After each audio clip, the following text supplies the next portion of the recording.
So, a race on a Monday happened yesterday. That's unfortunate due to rain. And rumors now that Kyle Busch is going to get fined. Much more on today's episode of the NASCAR Lounge.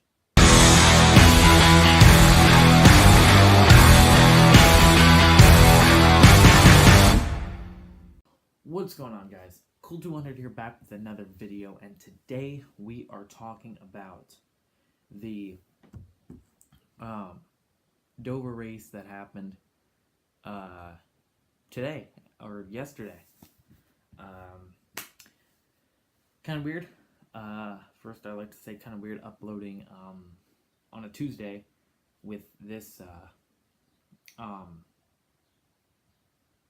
schedule of a video, I guess, because I'm normally uploading this on a Monday, and we have a double upload today. So this is being shown in the morning, and I will have a channel update video this afternoon at 4:45, so stay tuned for that.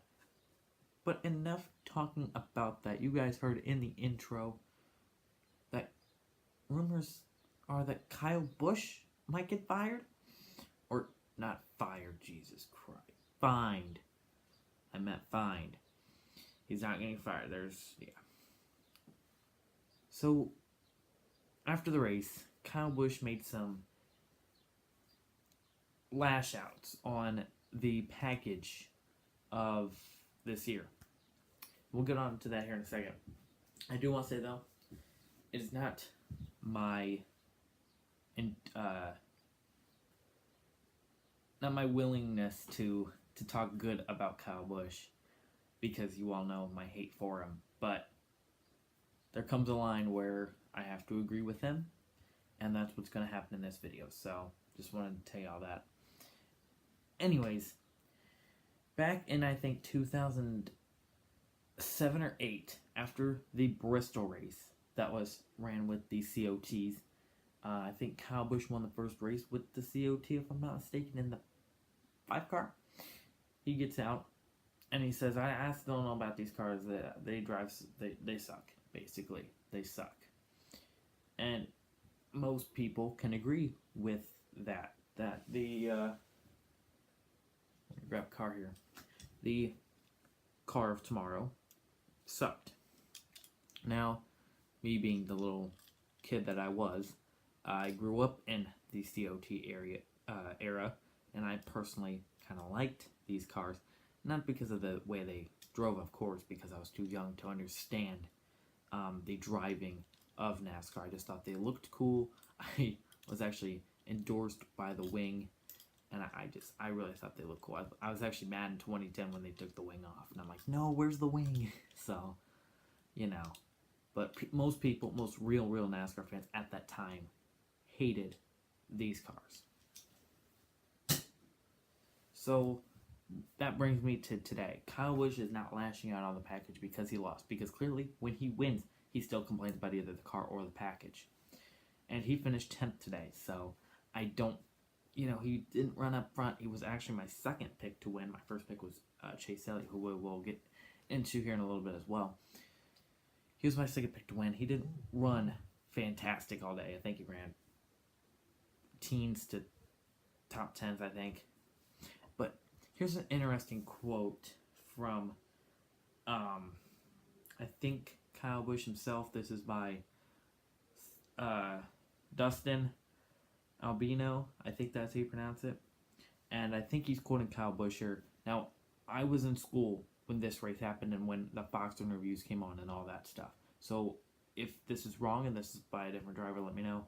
But I'm pretty sure this is Kyle Busch. So it states here, and there's a picture now. The package sucks. No freaking question about it. It's terrible.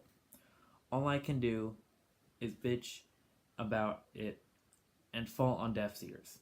And we'll come back with the same thing in the fall. So, and then it goes on to say at Kyle Busch on the package today at the Monster Mile hashtag NASCAR. So there is the first one. I'm sorry if I stuttered or anything. I can't read, so it's great. It's great. Life's great. Anyways, so that's interesting. And we've seen Kyle Busch lash out before. We've seen, I think, Martin Truex Jr. lash out before. And these drivers get fined for going too far on what they say about the product NASCAR is producing or what the cars are producing. Honestly, in my personal opinion, I think that's wrong. I think the drivers should have a say on national TV to give the audience kind of their perspective of what they think that NASCAR is going in or the product that they have produced. Now, Kyle Busch made a lash out on the package earlier, I believe, this year, where he said that it takes no skill to drive these cars anymore. And he's still kind of going back to what he said there and saying that the package sucks. We've heard Clint Boyer on Radioactive, if you watch Radioactive, say that the package sucks. And we also have one here from a team owner aligned with Joe Gibbs Racing, and being one of the Joe Gibbs cars won today. We will again get into that here in a little bit.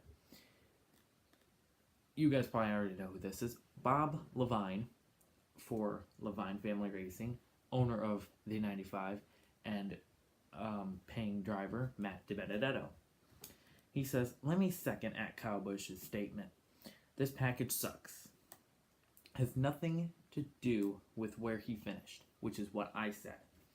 So you can see there that even team owners that are aligned with the winning honcho of pretty much the garage area at this point, I mean, they have 7 wins total. I mean, is that not saying enough? No? Well, let's go with one more.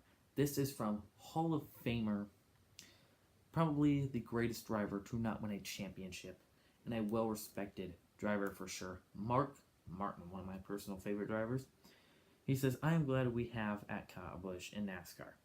He has so much talent, he can get away with anything, saying what he thinks, kind of like at Tony Stewart. We could use a couple more like that in our sport." And I agree. I 100% agree. Now, this is where I'm going with Kyle Busch and all those guys right there. As much as I hate Kyle Busch and as much as I would laugh so hard that he got fined, it's wrong. It's wrong because, like I said, they should have rights to lash out on what they think is wrong with the sport. So, in my eyes, we do need more people like Kyle Busch. We need more of that flow into NASCAR, that villain-like person. Because let's face it, Kyle Busch is headlining, is pretty much the top headliner for NASCAR right now. Unless Chase Elliott does something heroic or winning like he did at Talladega last week, you're seeing Kyle Busch's name on the newspapers, on Fox. You're seeing it he is the face of NASCAR right now. And I hate that because as a Kyle Busch hater, you don't like seeing that. But it's the truth. And sometimes you gotta come back down to reality and realize, hey, Kyle Busch is good for the sport, as much as we all hate him. And that's where I think he's right. I think this is where he should be, and I think that he should keep talking, because we're listening. And now, with my personal opinion on the package itself, I think it's okay. I think it's a good package. But I guess from the driver's perspective and the way the drivers are driving these cars, maybe the package sucks. Now, we're going on to the Dover race here. Unfortunately, I was at school when this race started and finished. I tried my absolute best to find a way to watch it. But the only thing that I could find was a simulation kind of. I heard they put GPSs in the cars, and then they have like a weird website for them to kind of show the placing of the cars. Pretty much AI kind of on a modeled track is what I'm going to say. So that's what I was watching. It's not very accurate. I mean, I guess it was a little accurate, but it wasn't very entertaining. You didn't know much. You didn't have the commentators.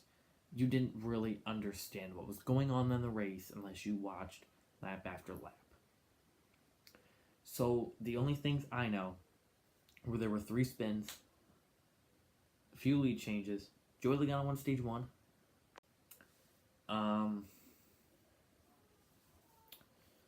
I believe Martin Truex Jr. Stole stage 2 away from Alex Bowman because Alex Bowman had, I think, messed up, if I'm not mistaken, slipped the track. And of course, Martin Truex Jr. won the race. His 3rd one for Dover for his career. That's right, Martin Truex Jr. gets to take home that beautiful gold 50th anniversary Monster Mile trophy. It looks absolutely beautiful. So congratulations to MTJ. And the last time Dover apparently was on a rain delay or postponed, Martin Truex Jr. won. So Martin Truex Jr. must like the rain for sure. Dover. But that is pretty much what happened in the race. Now, again, being that I didn't see too much, it was just kind of unfortunate. And it's just going to kind of be that way unless someone streams it on YouTube for me, which I found one at the very end, and then it got shut down. So I was back to little circles. But we're going to review your top 10 here. That will be posted right there. And just let me pull that up here. So, like I said, first was Martin Truex Jr., his 3rd Dover win here in his career. Then we have 2nd, Alex Bowman. And what's funny about these 2 drivers is they started in the back with some inspection fails or something like that. I don't know. I don't pay attention to qualifying and practice. I just don't. But I know they went to the back, and they snuck their way through and finished 1-2. Very nice for them. And apparently Bowman has finished in every single place from 2nd to 43rd in his career, but has never finished 1st in the Cup Series. Bowman's looking for it. Definitely looked today. He looked very strong today. In fact, all of Hendrick looked pretty strong today, except Jimmy, as far as I know. And 3rd, what a great day to wear this hat. Kyle Larson in 3rd. Awesome for that team. We really needed that. I think we ran strong pretty much all day. We hunted down Elliott at the beginning for the lead and never got past him, as far as I know. And it's just nice to see that Larson gets a good finish at one of the relatively stronger tracks for Larson in recent history for that driver. So great job for Larson. Kevin Harvick, winless still at 2019. Finished 4th in the, I think it was the, I'm not going to say it.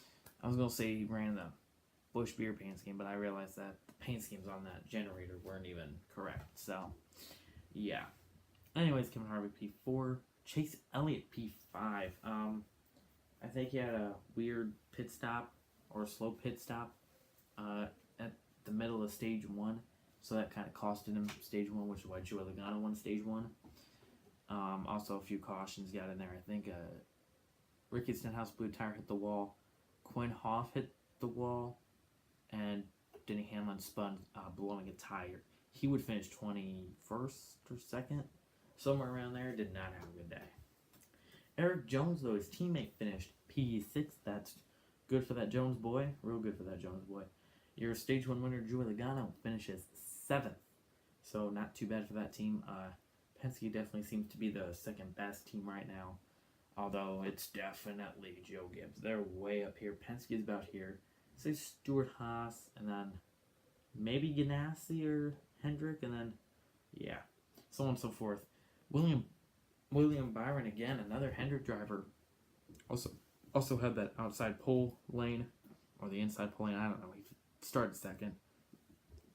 Worked his way up to 8th, so great for him and Chad Canals. I think Chad Canals is definitely helping William Byron. You got Clint Boyer there in ninth. Didn't hear too much about him. And then, of course, you had Kyle Busch, like I mentioned, finishing P10. And your lonesome little Hendrick boy out there, he finished 14th. And where's Denny Hamlin at? Yes, I was right. Denny Hamlin, 21st.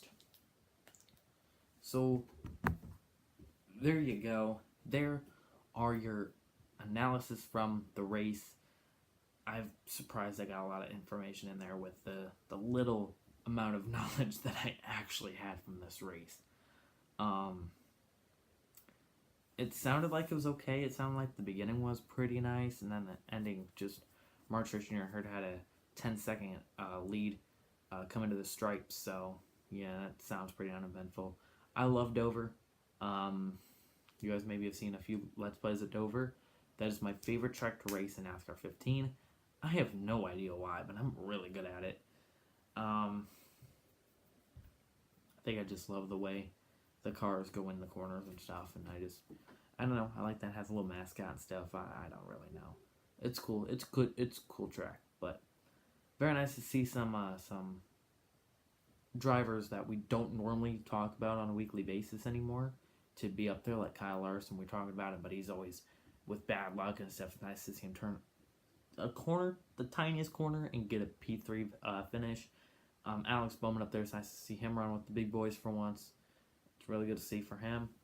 Normally it seems like with Chase Elliott, William Byron, and pretty much the Hendrick camp, they would qualify great, but they would just fade into 10th and 18th, and it's just not been a good season. Hopefully that kind of an off week, I think, kind of helped them.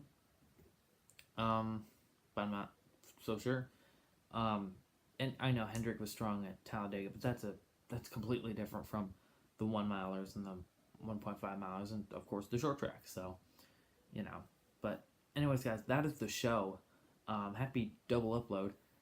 So I hope you enjoyed this video. Stay tuned for the next video. Hit that bell so you're never ever missing a notification, because now YouTube has this new policy, you heard, that if you don't hit the bell, you don't get my videos.